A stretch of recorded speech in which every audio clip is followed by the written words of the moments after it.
Buenas tardes. O nuevamente, como todos los viernes, estamos en ¿Quién tiene la voz?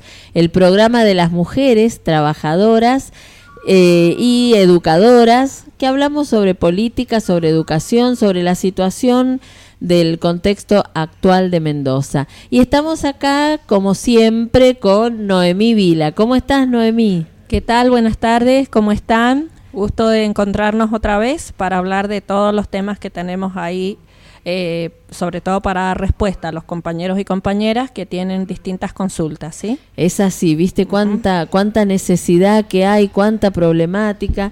Y bueno, y no hay tantos lugares como quisiéramos de respuestas y de situaciones. Hemos vivido esta semana un montón de situaciones que en realidad son la continuación de cosas que ya veníamos hablando, pero que hoy nuevamente retomaremos. Por ejemplo, el tema de la moratoria de las amas de casa, vamos a retomarlo en el otro bloque y vamos a ver cómo es lo que ha pasado ahora y en dónde está la problemática o el engaño de esto que pareciera un logro. Y también se ha desarrollado, porque ha continuado desarrollándose el tema de la vicedirectora de Junín, y ya lo hemos hablado acá en este programa mucho. Creo que ha tenido ya algunas resoluciones, o por lo menos ya puntos donde ha llegado al dilema la situación. Nosotras hablamos cuando esto era un conflicto todavía donde se podía conversar y transitar el conflicto y mediarlo. Hoy creo que ha llegado a situaciones donde el gobierno, la DG, se pone en una postura cerrada, intransigente, en un polo de la discusión fijo, y entonces hay que tomar medidas ya legales y proteger a la trabajadora, porque se han tomado decisiones arbitrarias, se ha faltado el respeto al ámbito de la Junta de Disciplina, no se han seguido los protocolos que corresponden. En realidad, la Dirección General de Escuela se ha subsumido a la voluntad de una patota de padres, y eso no es justamente lo que nosotros decimos que hay que hacer ante situaciones de violencia. En la escuela siempre trabajamos que no hay que darle la razón al más fuerte o al que más grita, sino poder conversar, poder establecer las reglas. Y Dirección General de Escuelas en esto se acobardó, en esto prefirió no tener problemas con los padres y hacer la voluntad del que más gritaba, o de los que más gritaban, que no sé si eran más de uno, pero y dos o tres que lo apoyaban, pero Dirección General de Escuela en esto no se animó a aplicar el protocolo que correspondía. Esto está muy claro en todos los ámbitos, cómo hay que manejarse cuando hay algún tipo de conflicto, porque esto no podemos decir que fue otra cosa más que un conflicto, como hay diariamente en las escuelas conflictos, como se producen adentro de las aulas, como se produce en la vida cotidiana, porque la escuela no es más que una caja de resonancia de la sociedad. Por lo tanto, se da el conflicto continuamente de intereses, de necesidades, de ideologías, de cosmovisiones, y no los podemos resolver siendo demagógicos o actuando para la tribuna, o dándole la razón siempre al que más grita o al que es más fuerte o al que amenaza con hacerme algo, porque entonces no estaríamos utilizando ni pedagógicamente el conflicto, ni podríamos desatar ese conflicto para poderlo transitar, sacar de los polos fijos del dilema y transformarlo en una construcción, en un camino, en un transitar los intereses y lograr el interés común. De eso se trata la mediación, de eso se trata la posibilidad de diálogo. En las escuelas nosotros no tenemos una práctica afianzada del aprovechamiento del conflicto desde ese punto de vista, del punto de vista de transitarlo, desatarlo para solucionarlo, teniendo en cuenta los intereses de las dos partes. Pero claro, cuando yo veo que no tenemos esa práctica y que normalmente nos cuesta mucho pedagógicamente manejar el conflicto y terminamos cediendo ante el más fuerte o terminamos cediendo al silencio para evitar los conflictos, lo digo como gremio docente o como gremio trabajadores de la educación, que muchas veces se nos ha acusado de los problemas meterlos debajo de la alfombra, de taparlos hasta que las cosas explotan, porque la verdad que el problema, el conflicto no es algo que en la escuela manejemos desde la apertura, la visibilización y el tratamiento del problema. Nos cuesta mucho, pero cuando uno ve el manejo que hace de la Dirección General de Escuela de un problema tan mínimo como este, porque era pequeño en su inicio, uno se da cuenta por qué no lo manejamos tan bien adentro de cada una de las escuelas, ni los equipos directivos, ni los equipos supervisivos, ni los trabajadores de la educación.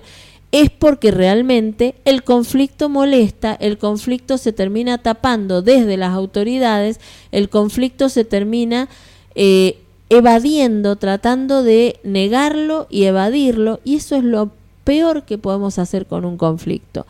Realmente acá el manejo que hubo de la situación con la vicedirectora fue el peor de los manejos por parte de Dirección General de Escuela. Bueno, esto se sigue desarrollando y veremos cómo continúa.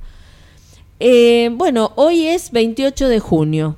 Es el Día Internacional del Orgullo LGBTI+. En esta fecha conmemoramos los 50 años, es el Día del Orgullo Internacional, porque nosotros tenemos nuestro Día del Orgullo LGBT y más en Argentina el 7 de julio, el 7 de diciembre. 7 de diciembre lo hacemos. Y el 28 de junio es el Día Internacional del Orgullo. En esta fecha se conmemoran los 50 años de la revuelta de Stonewall, Nueva York, Estados Unidos, del año 1969. Glorioso año en el que yo nací. Que marcó el acontecimiento que dio origen al movimiento LGBTI+. Desde CETERA reafirmamos nuestro compromiso político, gremial y pedagógico en el marco de los derechos humanos en pos de una sociedad igualitaria y con justicia social, donde la educación, como bandera de la diversidad, nos encuentra profundizando estrategias de intervención, donde la ESI, Educación Sexual Integral, tenga un lugar protagónico que propicie que nuestras instituciones escolares sean espacios libres de violencia y discriminación por la orientación sexual e identidad de género. Eso está firmado, hecho en Buenos Aires, firmado el jueves 27 de junio de 2019 por nuestra compañera secretaria general Sonia Lesso y por Roxana Rogalski, que es nuestra secretaria de Género e Igualdad de Oportunidades en CETERA. Realmente, Noemí, yo leo esto, escucho esto de intervenir con estrategias nuevas, profundizar las ESI, profundizar la intervención, la no discriminación, libres de discriminación. Y veo lo que está pasando en Mendoza con esta vicedirectora y digo, Mendoza atrasa, Mendoza estamos un siglo atrás. Nada más lejos que esto que está diciendo Sonia Lesso.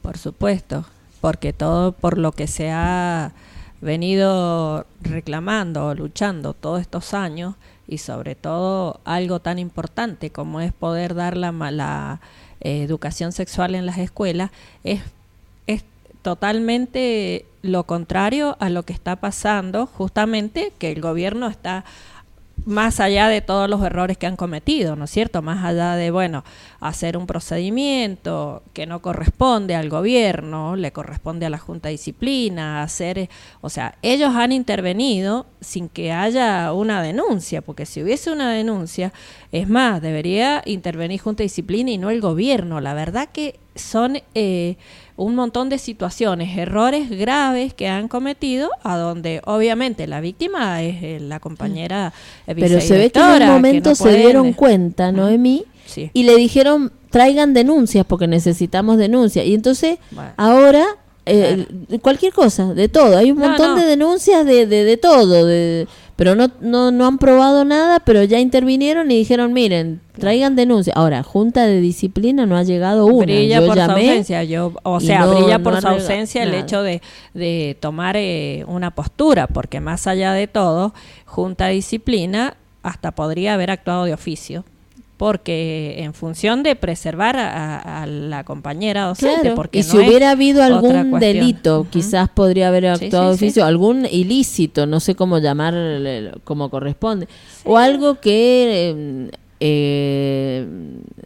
violara las normas de resoluciones de Dirección General de Escuela o normas en realidad, como no ha habido nada, no sé de qué podían intervenir. Cristi, me parece que viola un principio hasta constitucional, porque todo lo de la Junta de Disciplina tiene que estar sujeto a la legislación vigente, que es la presunción de inocencia. O sea, lo que primero hago, por las dudas te traslado. Estamos hablando de la utilización del lenguaje inclusivo, chicos, no estamos hablando de pedofilia, no estamos hablando. Fíjate lo que hace Dirección General de Escuela, todo lo contrario. Hay presunción de culpabilidad. Lo que primero hago es sacarte porque yo ya te doy por culpable. Semiplena prueba, sos culpable. Y todavía te estoy salvando de que te fajen, o sea, te estoy salvando de que hagan justicia por mano propia porque ellos no saben parar y poner las cosas en su justa medida dentro de una escuela, garantizar la seguridad y la asamblea. Es más, te digo que yo saldría con el código de convivencia que tanto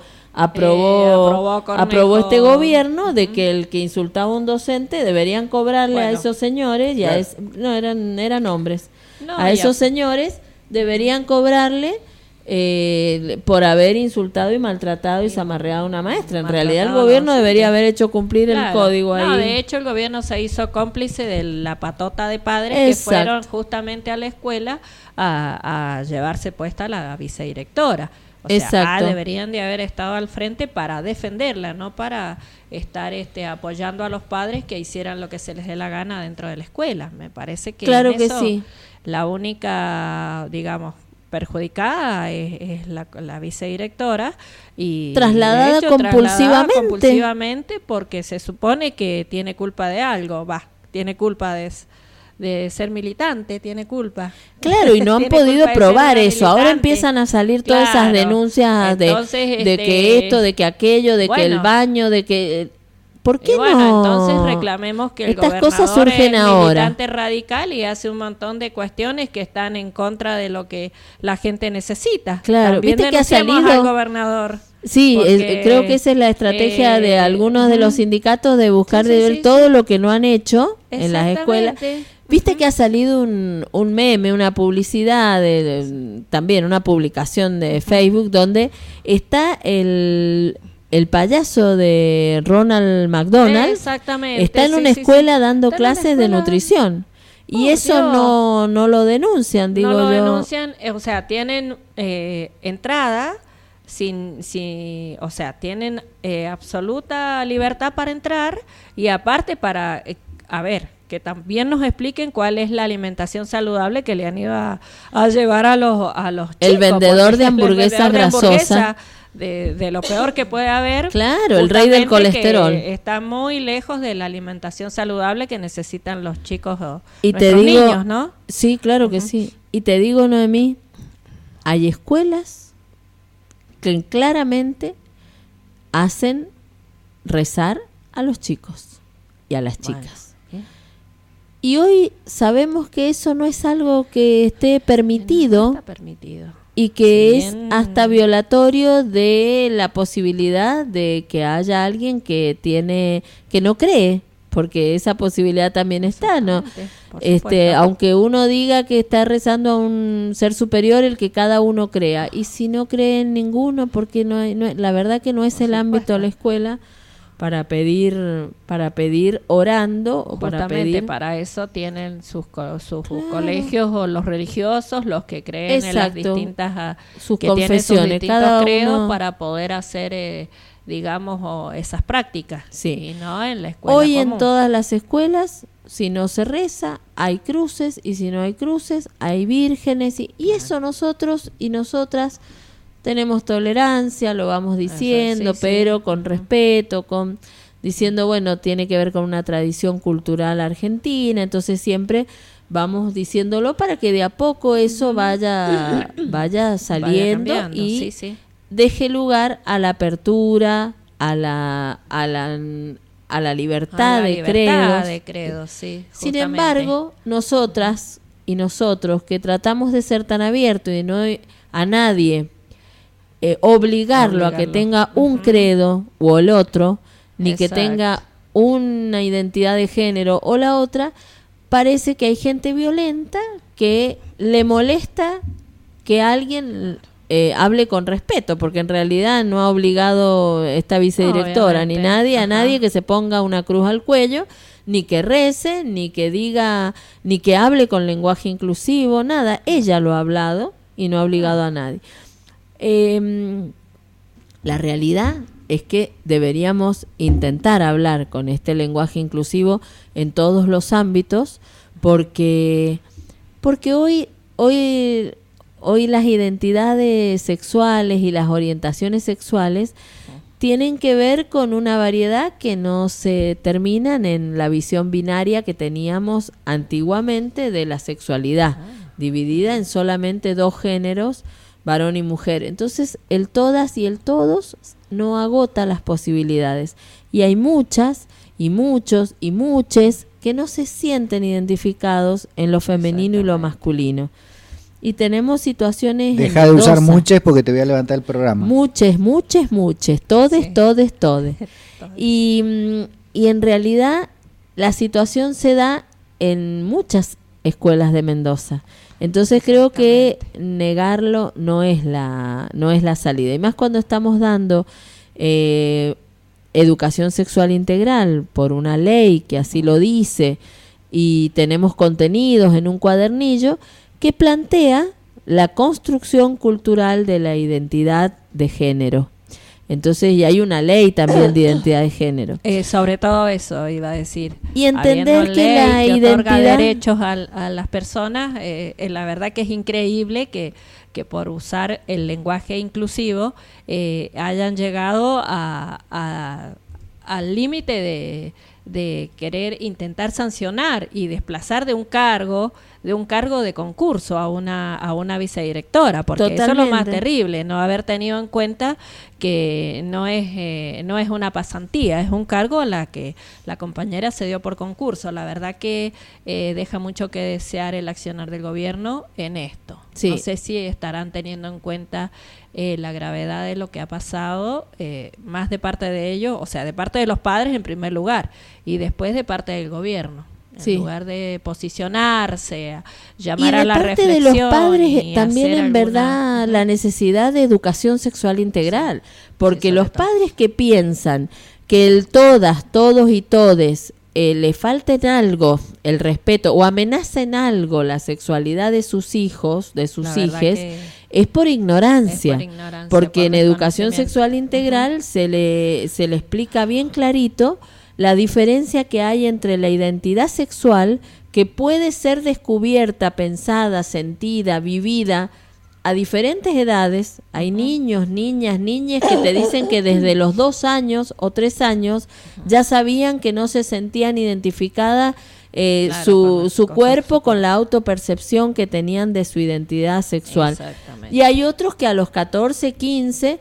Pero tenemos niños, niñas, niñes en primaria que no se sienten identificados con el ser varón o mujer y se sienten bigénero, o que no sienten que pertenecen a uno de los dos géneros binarios. Tenemos en la primaria. Por lo tanto, lo confunden a la identidad de género con la orientación sexual. Y ahí es donde les da miedo a varios padres tan en esto, que no han tenido la posibilidad de educación en estas cosas, y creen que tener una identidad sexual lo confunden con el objeto de deseo, que si se siente, no se siente varón, entonces le van a gustar los varones. Lo que le vaya a gustar a cada género, la orientación sexual que va a tener, no se define a los 2 años o a los 3. Lo que el niño o niña está definiendo cuando se encuentra que no es feliz con la identidad de género que tiene su biología y se autopercibe distinto, no tiene que ver con el deseo sexual. Luego, en la adolescencia, pasado cierta edad, a los 13, 14, 15, 16, 17, descubre cuál es su objeto de deseo con el tiempo. Exactamente. Y va descubriendo entonces si es mujer y le gustan mujeres, si es mujer y le gustan varones, si es varón y le gustan mujeres, si es varón y le gustan varones, si es bigénero y le gustan bigénero también, si es varón y le gustan mujeres y varones. Esa definición de su orientación sexual se da sí a los 16 años, o 17 o 15. Pero lo que sí tenemos cuando hablamos del TODES es de la identidad de género, que no tiene que ver con el deseo sexual. Nadie tiene ahí definido, o tan claramente definido, o ya cerrada, su orientación sexual. Entonces, cuando hablamos de TODES, quizás el gran miedo que le puede surgir a padres que no han tenido con claridad la definición de qué lo que es el género, qué es de identidad de género y qué es orientación sexual, es eso, el pensar que a sus hijos, al decir todos, todas y todes, la maestra le está diciendo algún tipo de orientación sexual que va a tener. Exacto. Y no es así. Eso es fruto de la ignorancia, como mucho de a veces las causas de la violencia. Tiene que ver con que no nos han enseñado, no hemos aprendido. Y eso lo tenemos solamente, la única dosis de solución que tiene esto es educación sexual integral. Exacto. Empezando por la Dirección General de Escuelas, que tendríamos que darle educación sexual integral a Jaime Correas, a todas las autoridades y a todos y a todes los que están en Dirección General de Escuelas, porque en realidad no se trata solo de decir, bueno, apliquen las ESI, sino también de entender que aprender de educación sexual integral es también aprender sobre el respeto. Y esto creo que es lo único que intentaba hacer esta vicedirectora, respetar. Vamos a un corte y luego volvemos, que tenemos muchos otros temas que tratar. ¿Quién tiene la voz? El programa de radio donde hablaremos de educación, política educativa y gremialismo con perspectiva de género. Los jueves de 19 a 20 por FM Ágora, la frecuencia militante. Cuánta belleza que hay en luchar. Bueno, volvimos con ¿Quién tiene la voz? Les quería comentar que hoy hemos tenido novedades con respecto a esto que veníamos hablando acá en el programa. Trajimos hace 2 semanas que tuvimos la visita de la compañera Pupi Palero, que es nuestra compañera del sindicato de amas de casa, SACRA, y ella nos estaba comentando el peligro que estaban viviendo y la lucha que estaban organizando para defender la moratoria que se iba a terminar, que estábamos ahí intentando que las mujeres se siguieran jubilando, las mujeres amas de casa. Y hoy nos encontramos con la noticia de que se prorrogó la moratoria, la ley 26970.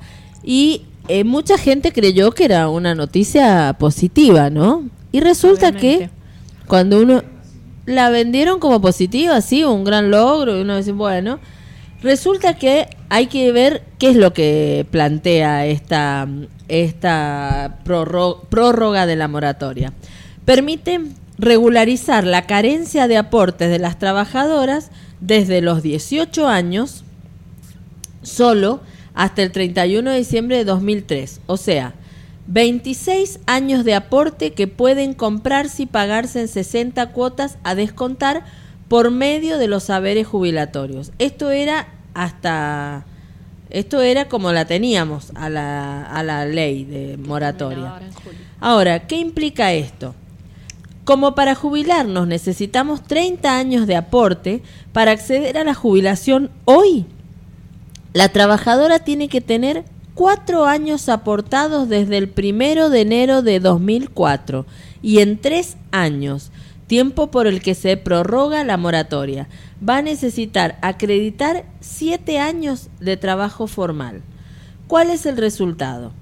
En tales condiciones, los casos de trabajadoras que pueden acceder a una jubilación ordinaria a través de este nuevo sistema van a ser cada vez menos, porque aumenta la cantidad de años que tienen que tener aportados. Esto es así porque el anuncio solo abarca a una moratoria que ya fue reducida a una población mínima. No alcanza entonces con extender el vencimiento de la actual moratoria, fijado para el 23 de julio próximo. Debe extenderse también la posibilidad de compra de años de aporte, la fecha de corte que se le da debe extenderse, ampliarla a todas las personas, sacando los filtros socioeconómicos que impiden acceder a ella y eliminar la prórroga, a ver cómo es que se dice, eliminar este pedido de tiempo o de años aportados. ¿Por qué? ¿Qué es lo que está explicando? ¿Dónde está la trampa?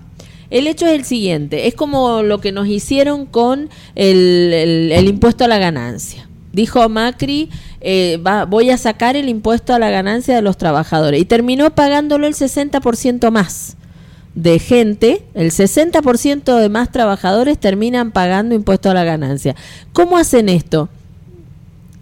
Macri acá extiende esta prórroga, que en vez de ser el 23 de julio, la extiende por 4 años, pero lo que está haciendo en realidad es que haya más años que aportar o que plantear, mostrarlo aportado o entregarlo, esos 4 años que falta, porque lo que no cambia es la fecha de corte.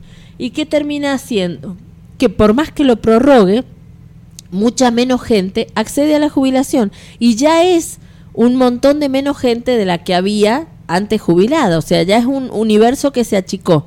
Y ahora con esto, con esta prórroga que no corta, sino continúa, pero en las mismas condiciones, se va a achicar mucho más, porque la gente no va a poder aportar si no se cambia el tiempo de corte, la fecha de corte no se modifica, tiene que acreditar 7 años de trabajo formal. Hay 4 años que no tiene cómo ponerlo en la moratoria o en la deuda o en el pago que ofrecía la anterior posibilidad de jubilarse y seguirlo pagando a esos años.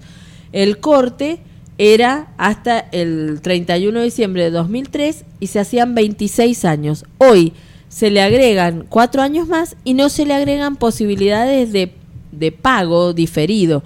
Hay que pagarlo al contado o hay que mostrar 7 años, los 3 años que había antes y 4 más de trabajo formal. De aportes, claro, tener 7 años de aportes previsionales. Y en realidad no es que ha mejorado la situación de ese universo de mujeres y de compañeros que también lleguen a esa edad con más trabajo. En realidad han caído la gran mayoría en la informalidad y hay más necesidad de esa jubilación de amas de casa, pero en condiciones mejores. Por eso también esta prórroga, al alargar solo la fecha, pero no modificar la fecha de corte, ni dar posibilidades teniendo en cuenta el momento socioeconómico y los últimos 3 años y el momento socioeconómico, en realidad deja mucha gente afuera, deja mucha gente afuera del sistema, en la calle, y va a ser mucha menos la gente que pueda jubilarse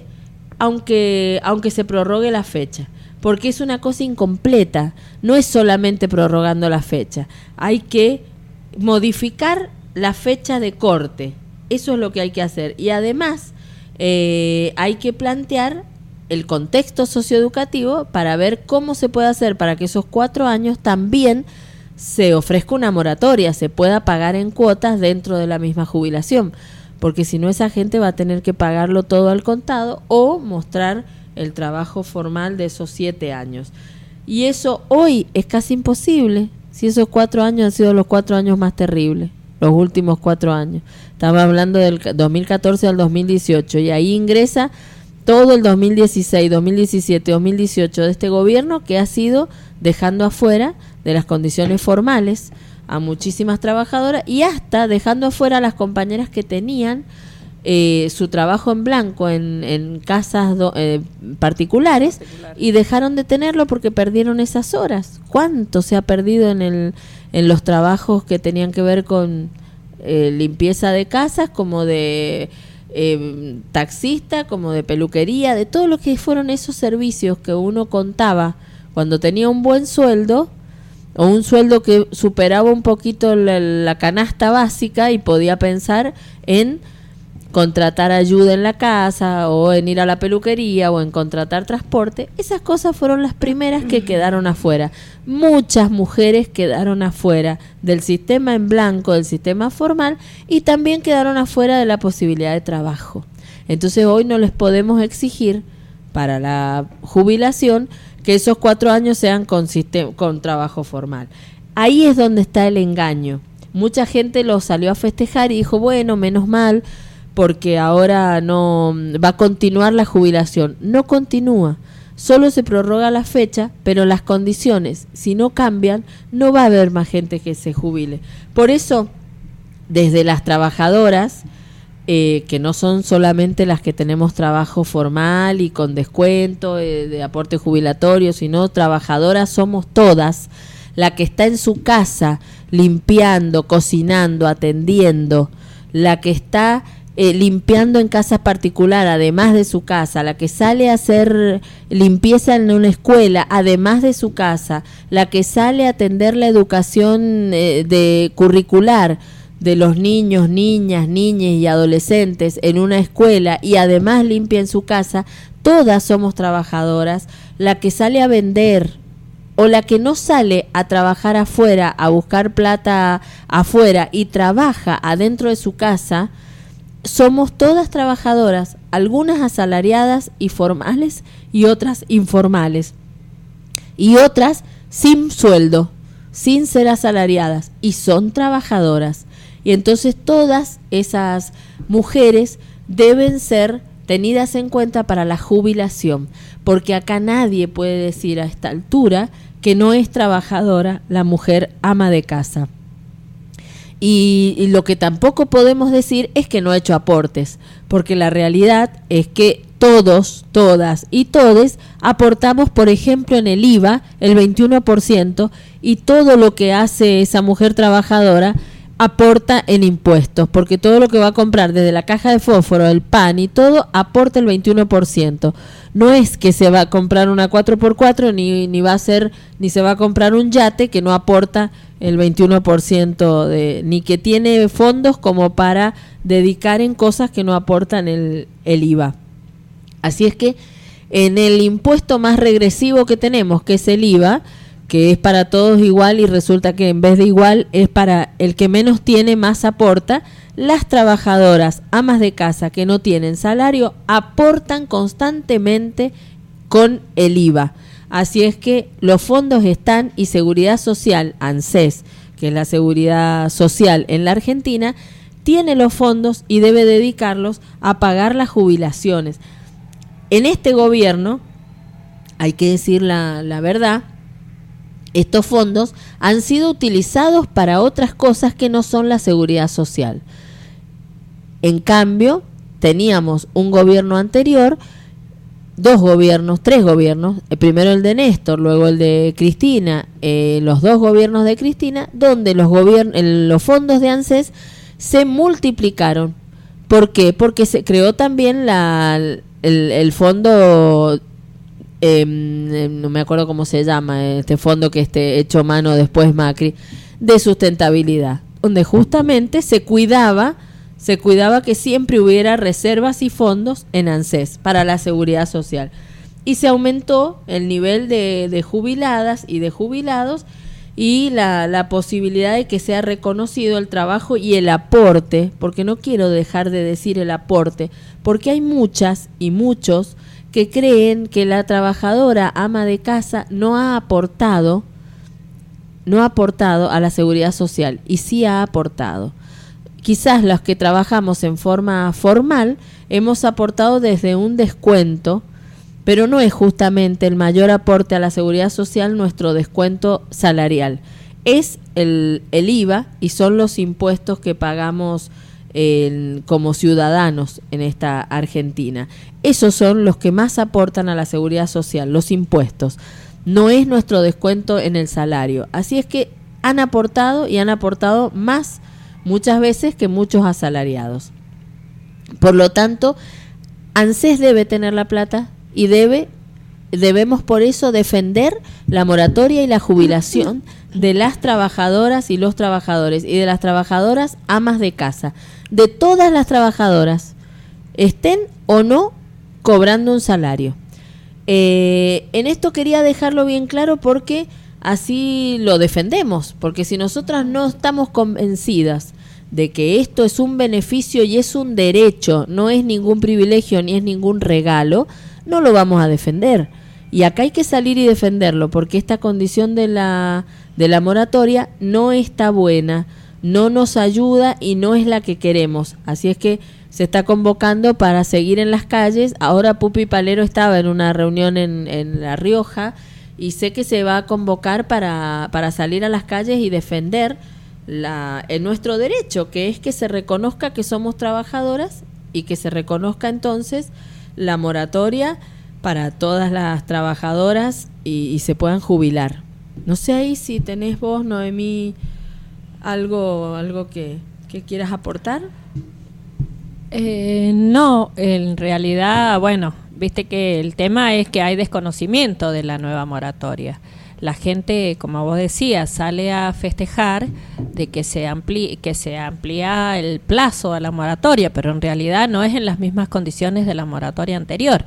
Creo que la gente tiene que, sobre todo los sindicatos, creo que deberían de poder llegar a la gente, ¿no es cierto?, a más gente para informarles de qué se trata esta moratoria que se está aprobando, que no es la moratoria original y que no va a haber, o sea, está bien aceptar, porque no podemos no aceptar, digo, pero que no es en las mismas condiciones que la anterior, y hay un montón de gente que va a quedar afuera, porque la verdad que no es fácil haber mantenido el trabajo en estos tiempos, ¿no es cierto? Con los gobiernos de Macri y Cornejo, yo creo que ha sido lo más difícil que hemos tenido en estos últimos años.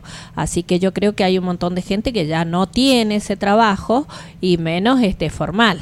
Así que la verdad que es bastante, digamos, confusa. Así que está bueno que la gente la pueda conocer, y es cierto que nos tenemos que sumar a los reclamos que se van a hacer desde el Sindicato de Trabajadoras de Amas de Casa. Entonces ahí deberemos estar todos acompañando. Vamos a ver qué resoluciones trae Pupi del viaje y la haremos a conocer. Bueno, eso es, nosotros cuando hablamos del mientras tanto, de la lucha por no seguir perdiendo derechos, y bueno, para tratar de llegar a octubre y que esto no continúe, claro que sí, por supuesto. Vamos a un corte, porque luego tenemos que hablar de los celadores, las celadoras y el traslado, el contraturno, muchos temas. Bien, gracias. ¿Quién tiene la voz? El programa de radio donde hablaremos de educación, política educativa y gremialismo, con perspectiva de género. Los jueves de 19 a 20 por FM Ágora, la frecuencia militante. Cuánta belleza que hay en luchar. Muy bien, volvemos nuevamente con ¿Quién tiene la voz? Noemí, contame. ¿Ya terminó el traslado de celadores, el movimiento de traslado? ¿Cómo fue eso? Sí, esta semana ya concluyó el concurso de traslado de celadores, fue lunes, martes y miércoles. Bueno, un poco decepcionados los compañeros y compañeras porque, bueno, muchos no pudieron acceder a vacantes que sabíamos que estaban en las escuelas, pero que no fueron publicadas por el gobierno en primer lugar, ¿sí? Así que bueno, hay escuelas que quedaron con los cargos, los compañeros, compañeras decidieron no trasladarse porque por ahí eran escuelas que no les convenía demasiado, pero bueno, lo lamentable de eso es que en esas escuelas van a seguir nuestros compañeros recargándose de trabajo, claro. Porque convengamos que cuando hay una vacante es porque alguien se jubiló o se trasladó y quedó ese lugar sin cubrir. Es que bueno, el traslado es un movimiento, pero sí, falta el movimiento más importante, que es el ingreso. Que es el ingreso, justamente. Claro. Mientras el gobierno no reconozca plenamente la Junta Calificadora de Celadores, a donde los miembros puedan otorgarle los bonos a los nuevos aspirantes, no se van a poder cubrir, claro, los cargos. Tenemos pero tampoco escuelas de creación, Noemí, sí, que no tienen cargos de celadores y celadoras, y que se están encargando los contraturnos de limpiar turnos completos, en contraturno, todo. Entonces ahí hay necesidad de cargos, de creación, de ingresos. De ingresos, sobre todo de ingresos. Pero bueno, es un doble juego que hace también el gobierno, porque no hay escuelas de creación, sobre todo los jardines, jardines nivel inicial, bueno, jardines que antes eran anexos a la primaria, ahora ya tienen su dirección, tienen su escuelita son de su jardines nivel exclusivos, ya están y cuentan con salas de 4 y 5, así que directores y secretarios no cuentan con celadores, no con celadores. Así que bueno, decía que es el doble juego que hace el gobierno, porque por un lado permite, ¿no es cierto?, que se hagan, autoriza a las directoras a dar los contraturnos, que son 10 días corridos. Sabemos que que todavía la no circular se dice 10 días corridos, sabemos que hay algunos lugares a donde no se está respetando.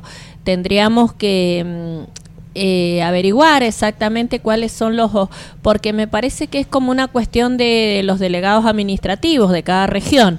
Y yo creo que hay algunos que tienen más inconvenientes que otros, como en la región del Este, me parece. Están quienes le quieren cuidar la plata al gobierno, más que son más papistas que el Papa. Y en el sur creo que también se han dado algunos casos de no respetar la circular que dice los 10 días corridos.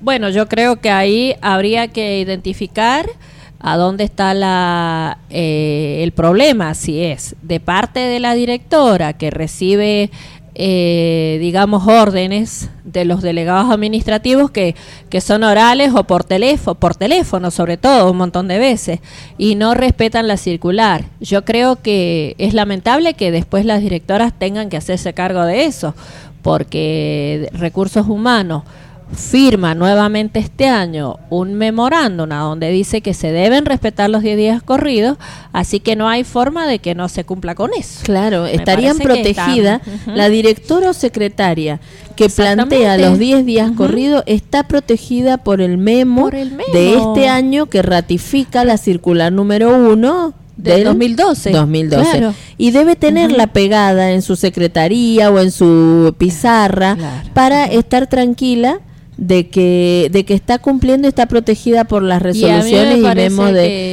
y quien no la cumpla y dice que tiene algún pedido oral, alguna llamada telefónica, en realidad está totalmente desprotegida. Porque es la que pone la firma. Exactamente, es la que labra el acta donde le otorga los 10 días y no tiene una firma o algo escrito que le dé una orden contraria a lo que figura legalmente. Dice la circular. Eso. Claro. Hace unos días una directora del Valle de Uco comentaba que la delegada de la regional del Valle de Uco, ya sabemos quién es. ¿No es de apellido Cornejo? Es la señora Cornejo, justamente. Estaba autorizando un reemplazo de celadores por 28 días. Ah, qué bonito. Entonces, dice, mire, o sea, con estas palabras, lo carga en el gen y listo, o da el reemplazo. Usted sabe cómo se da. Haga el llamado.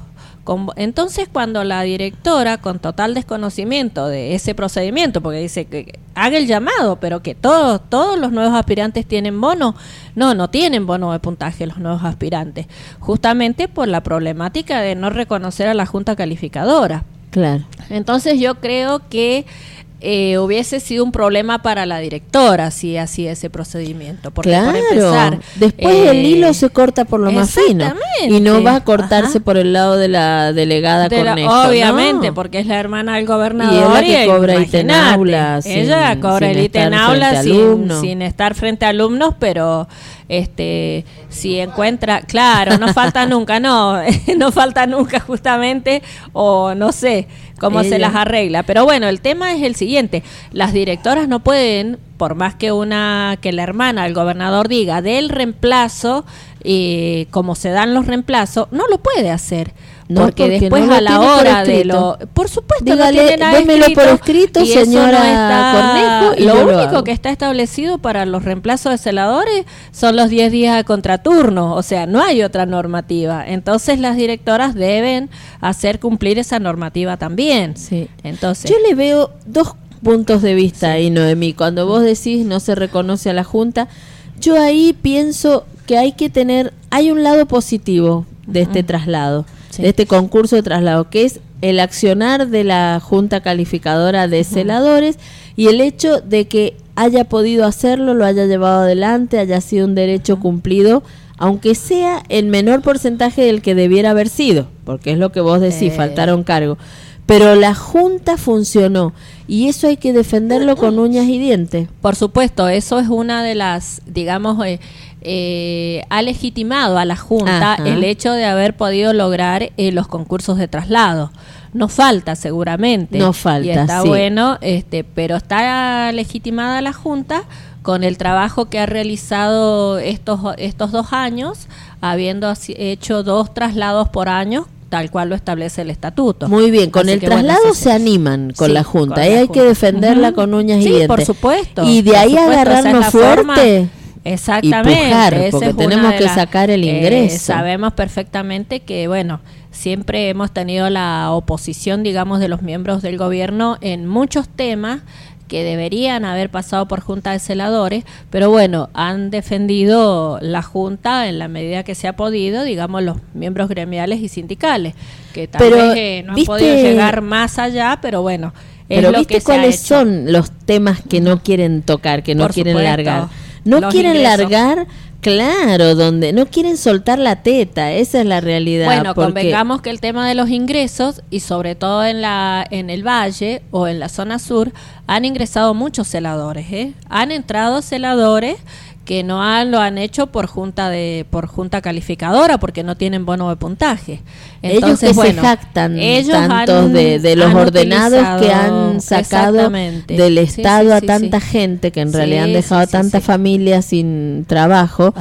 Resulta que han sacado a los contrarios, a los que ellos veían como contrarios, pero han entrado un montón de gente, si no es más de la que han echado, por la ventana, en negro y en situación de informalidad. Por eso no le cuenta Por eso no le dan la legitimidad a la Junta total, el pleno funcionamiento para que pueda emitir los bonos a los nuevos aspirantes y todo eso. Y no estamos en contra del compañero o la compañera que logró trabajar, eso la felicitamos. Necesita trabajar realmente, claro, ese es el tema. El tema no es estamos en contra de la gente que no tenía trabajo y de pronto hoy está trabajando y tiene una obra social y bueno. Obvio que la vamos a defender todo lo que tengamos que defender a todos los trabajadores, pero hay que cambiar esa forma.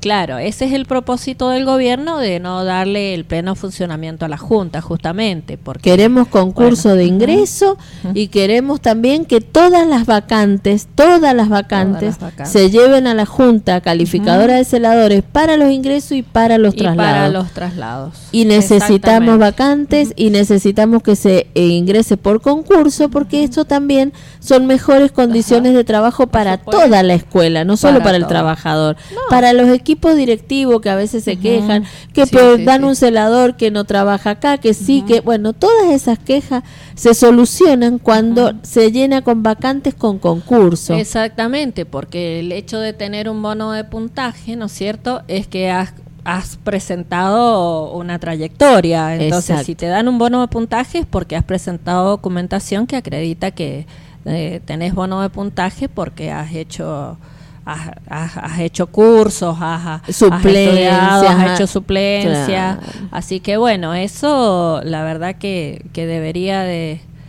bueno, esperamos el año que viene poder tener la Junta en funcionamiento. Claro. Yo creo que sí. Esa sería la solución. Cualquier duda que tengan los compañeros y compañeras celadoras y celadores, nos la hacen llegar por WhatsApp o a la página de la radio, y nosotras el viernes está Noemí Vila acá en la radio para cualquier duda y necesidad que tengan los trabajadores de educación celadores.